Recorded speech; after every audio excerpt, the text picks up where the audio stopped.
नमस्कार, आप सभी का बहुत बहुत स्वागत है संवाद विद तेज चौबे में। और आज हमें इंदौर डिस्ट्रिक्ट कोर्ट में मध्य प्रदेश चुनाव के ऊपर अधिवक्ताओं का क्या मत है, अधिवक्ता किसकी झोली में मत देने वाले हैं, उनके विचार जानेंगे। जी सर, आपका परिचय और क्या इस बार चुनाव के क्या लग रहा है आपको, कौन सी पार्टी विजय होने वाली है? मैं सुनील चौधरी, पूर्व अध्यक्ष इंदौर अभिभाषक संघ। रहा सवाल कौन सी पार्टी सफल होगी, तो मेरा ऐसा मानना है कि अभी तक तो वर्तमान में सरकार काम कर रही है, उनके काम को लेकर ऐसी कोई विशेष शिकायत मेरी जानकारी में अभी तक नहीं है। ऐसी स्थिति में मैं मानता हूँ कि शायद है कि वही सरकार कायम होकर उसी का दूसरा लोग चुनाव करेंगे। बाकी तो पब्लिक के हाथ में, पब्लिक क्या करती है। जी सर, आप क्या कहना चाहेंगे? मुझे तो कई लोगों से आपका परिचय सर? मैं नरेश माहेश्वरी एडवोकेट जी, और मेरी कई पक्षकारों से और जो आते मिलने के लिए उनसे बातचीत हुई है। जी, मुझे तो ऐसा लग रहा है कि वही अंडर करंट चल रहा है जी, और सरकार का परिवर्तन भी संभव हो सकता है। जी जी सर, आपका क्या कहना है इस बार की कौन सी पार्टी विजय होने वाली है और अधिवक्ताओं की क्या मांग है सरकार से? अधिवक्ताओं की जो मांग है जी, उसके बारे में तो लागू हो चुके हैं जी, किंतु जहाँ तक सरकार का सवाल है, सरकार तो जी जो उन्होंने सभी अधिवक्ता से किसानों तक अंतिम सोच किया है। गाँव में हुई योजनाएं लागू की है, अन्नदान उसमें भी बहुत सारे सेवाएं दी है, इसलिए बीजेपी को अभी कोई टक्कर में नहीं। आप तो बोल रहे हैं सर कि इस बार बदलाव होने वाला है और आपके बाजू में जो बैठे हुए हैं वो बोल रहे हैं कि बीजेपी ने बहुत विकास किया, इसके ऊपर आप क्या कहेंगे? लोगों के मन में, सबके मन में अलग अलग बात है। जो लोग चुनाव में खड़े हुए हैं उनसे कोई भी विरोध नहीं लेना चाहता है। जी, इसलिए ऐसा मुझे तो ऐसा महसूस होता है उनसे विरोध इससे बचने में नहीं होता है। अच्छा, तो मतलब बदलाव होगा कहीं ना कहीं, क्या कहना है आपका? संभावनाएं है। जी जी, आदरणीय सर हमारे जी सर, आप जैसा कि मुझे बोला जा रहा है कि आपके विचार जरूर पहुंचना चाहिए हम लोगों तक। जी सर, आप बताइए कि इस बार क्या है आपके विचार, क्या कैसा लग रहा है आपको इंदौर चुनाव? मैं हेमंत मिश्रा, पूर्व शासकीय अधिवक्ता। जो विकास करेगा वो ही जीत पाएगा, और जिन्होंने इस देश को और देश की गरिमा को पूरे विश्व में परचम लहराया है वो पार्टी ही इस चुनाव में भी विजयश्री प्राप्त करेगी। कौन सी पार्टी ने परचम लहराया है सर? परम आदरणीय मोदी जी ने पूरे विश्व में भारत का गौरव और मान बढ़ाया है, इसलिए उनकी जो पार्टी है वो ही विजयश्री प्राप्त करेगी। क्योंकि ये मैं बखूबी जानता हूँ कि जो अधिवक्ता रहते हैं उनको शब्दों से खेलना बखूबी आता है, तो मैं ये प्रयास कर रहा हूँ कि आप सभी तक बात खुले शब्दों में, सरल भाषा में पहुँच पाए, इसलिए मैं इस प्रकार का प्रयास कर रहा हूँ। हमारे साथ और भी लोग यहाँ पर उपस्थित हैं। जी सर, आपका क्या कहना है इस बार? टोपी आपकी बहुत शानदार लग रही, पहले ये बताइए टोपी कहाँ से थी?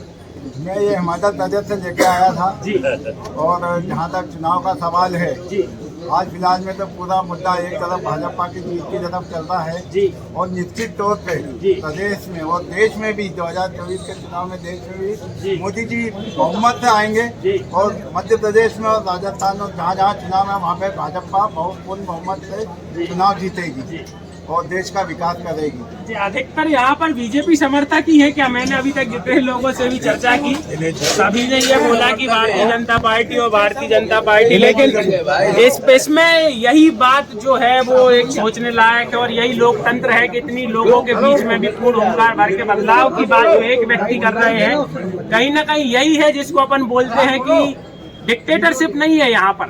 यह कि हमारे तो डेमोक्रेसी है कि लोग अपनी बात एकदम स्वतंत्र रूप से रख रहे हैं। हमारे साथ और भी अधिवक्ता जी यहाँ पर उपस्थित है। जी सर, आपके क्या विचार? भाजपा जी, भाजपा ही क्यों सर? भाजपा देश का विकास करना जानती है जी, और हम हिंदू लोग हैं जी, और हम चाहते हैं कि हिंदू आगे तक रहे जी। इसलिए तो हिंदू विरोधी पार्टी कौन सी है फिर? कांग्रेस। अच्छा, ऐसा कैसे बोल सकते हैं आप? क्योंकि उसके कई काम देख लीजिए आप, जैसे मुस्लिम तुष्टीकरण खुलेआम चलता है जी, वो कहते राम नहीं पैदा हुए जी, और हम तो राम के वंशज हैं, हम पैदा हुए हैं जी। हम पैदा मतलब राम पैदा, राम के लोग पैदा हैं जी। जैसा कि अभी कुछ समय पहले मैं सुजालपुर विधानसभा में था, वहाँ पे लोगों के द्वारा बोला गया कि राम तो सबके है, सिर्फ बीजेपी अकेले के थोड़ी, कोई सील थोड़ी लगी है।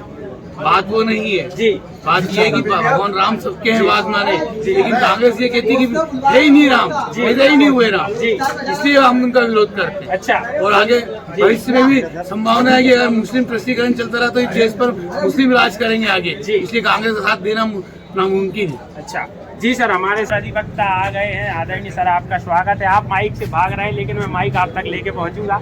जी सर, आपका क्या कहना है इस बार की कौन सी पार्टी विजय हो रही है और इंदौर में किस प्रकार का माहौल है? आपका परिचय। जो राम को लाए हैं जी उन्हीं को लाएंगे। जी, आपका परिचय। परवीन सिंह राणा। अधिवक्ताओं की कुछ मांग है वर्तमान सरकार से, कहीं ना कहीं मुझे ये सुनना है आ रहा है कि अभिभावक संघ जो अधिवक्ता जो संघ है वो एडवोकेट प्रोटेक्शन एक्ट को लेकर कहीं ना कहीं नाखुश, इसके बारे में क्या कहेंगे आप? उनकी मांगे पूरी नहीं हो रही? एडवोकेट एक्ट की तो पूरी मांग हमारी है और वो जायज भी जी पूरी होना चाहिए। तो लेकिन सरकार तो आपकी, आप बोल रहे हैं जो राम को लाए हम उनको लाएंगे और उनकी ही सरकार है और फिर आपका काम नहीं हो रहा है, इसके बारे में क्या कहेंगे? प्रक्रिया में समय लगता है, जी समय आने पर वो काम भी हो जाएगा। जी, एक और अभी यहाँ पे अधिवक्ता गण आपके उपस्थित थे, उनके द्वारा बोला गया कि इस बार तो बदलाव का समय और बदलेगा सरकार, कोई दूसरी पार्टी आने वाली तो अपने अपने विचार है जी विचार रहते हैं। जी। तो इस बार फिर आपको क्या लग रहा है सीएम चेहरा कौन कांग्रेस होगा? वाला जो इसको बदलना है, सीएम कौन बनेगा यदि आपकी पार्टी विजय होती है तो सीएम के तौर पे आप किसको देखना चाहेंगे? ये तो पार्टी का अंदरूनी मामला है। वो ये तो आपने बिल्कुल वरिष्ठ वाली बात कर दी। मैं तो अधिवक्ता अपने शब्दों के लिए जाना जाता है और निष्पक्ष और निडर होता है, तो आप निष्पक्ष बात बताइए। निष्पक्ष निडरी है, उसमें ये कि अंदरूनी पार्टी पार्टी संगठन का आपका आपकी व्यक्तिगत लालसा क्या है? आप किसको सीएम देखना चाहेंगे? कमल के फूल को। कमल का फूल को तो हम देखना ही चाहेंगे, बस पार्टी से तो हम जुड़े हुए हैं। अच्छा जी, ठीक है सर। जैसा कि आप सभी जानते हैं, बातों का हेर फेर करना बखूबी अधिवक्ता जी जानते हैं। हमारे बीच में अंदर आदरणीय सर यहाँ पर उपस्थित है, उसमें डलेगी सर आपकी वीडियो, निश्चिंत रहो, मैं पहुँच जाऊँगा आपके पास। जी सर, आपका परिचय। मैं श्याम लाल। जी, क्या लग रहा है सर इस बार कौन सी सरकार यहाँ पर आने? ऐसा लगना तो तय है, उसमें पिछले 20 वर्षों से जो है कि मध्य प्रदेश में काम हुआ, विकास हुआ, उसको लेकर के भारतीय जनता पार्टी सरकार बदलाव आएगा। पिछली बार सीएम के तौर पे आप क्या कहना है? सीएम इस बार कौन है? अभी की सिर्फ तो जो है शिवराज सिंह चौहान जी है उसमें मुख्यमंत्री, इसके बाद में भारतीय जनता पार्टी तय करेगी, उनका मंडल मुख्यमंत्री बनाना है।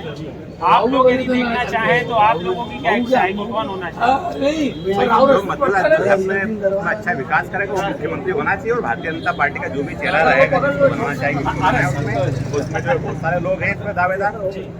जैसा कि एक और कैलाश विजयवर्गीय जी की दावेदारी हो रही है, एक और गोपाल भार्गव जी की दावेदारी हो रही है, एक और प्रहलाद पटेल, एक और नरेंद्र सिंह तोमर, काफी बड़े बड़े चेहरे उतार दिए गए हैं। इसके बारे में क्या कांग्रेस बोल रहे हैं कहीं ना कहीं भारतीय जनता पार्टी असुरक्षित इसलिए बड़े चेहरे उतारे, इसके ऊपर आप क्या कहेंगे?